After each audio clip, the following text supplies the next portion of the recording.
Assalamualaikum dan salam Malaysia Madani. Anda bersama saya di Laila Kadir dalam berita semasa. Sebarang program melibatkan pelawaan kepada umat Islam melawat rumah ibadat bukan Islam di Perak perlu dirujuk Jawatankuasa Majlis Agama Islam dan Adat Melayu Perak, MAIP. Menteri Besar Perak, Datuk Seri Sarani Muhammad berkata, MAIP terlibat secara langsung dalam menentukan garis panduan berhubung perkara berkenaan.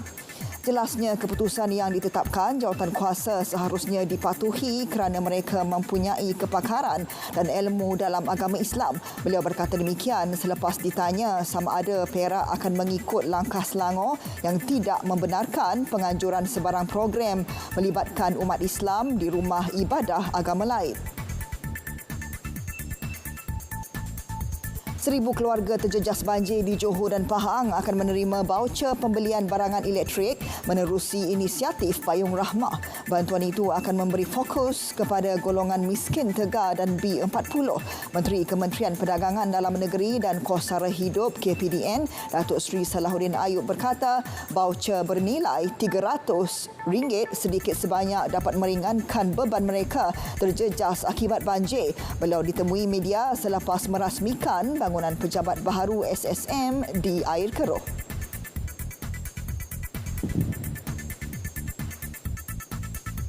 Biasiswa sehingga RM250,000 disediakan kepada 30 belia terawal di Selangor yang layak mengikuti kursus teknikal dan latihan vokasional TVET di Akademi Kasem bermula April.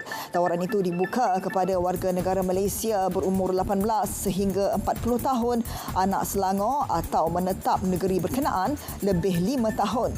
Exko Kerajaan Tempatan dan Pengangkutan Awam Selangor, Eng Zizan Sehan berkata, langkah itu dibuat bagi mempertingkat kualiti industri TVET.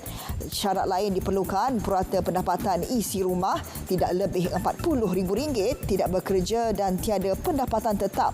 Beliau berkata demikian pada majlis pelancaran biasiswa TVET Selangor di Klang. Timbalan Perdana Menteri Datuk Seri Fadilah Yusof mengajak masyarakat mendedikasikan penghargaan tertinggi kepada seluruh pegawai dan anggota polis Diraja Malaysia PDRM yang rela berkorban masa dan nyawa demi rakyat dan negara.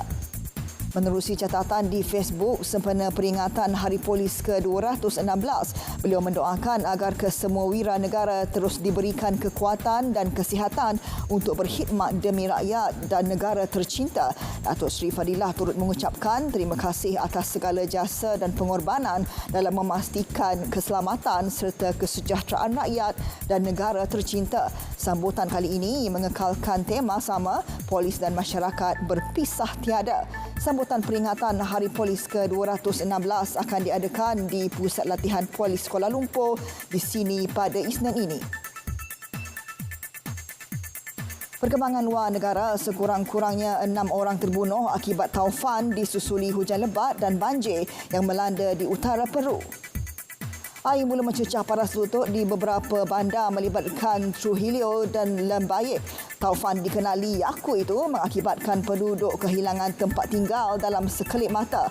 Presiden Dina Boluarte mengisytiharkan darurat di 400 daerah bagi menyegerakan bantuan kepada penduduk wilayah Peru.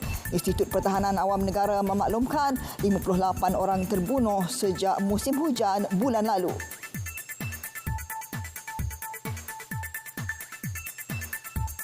Bila dengan itu, sekian berita. Assalamualaikum dan salam Malaysia Madani.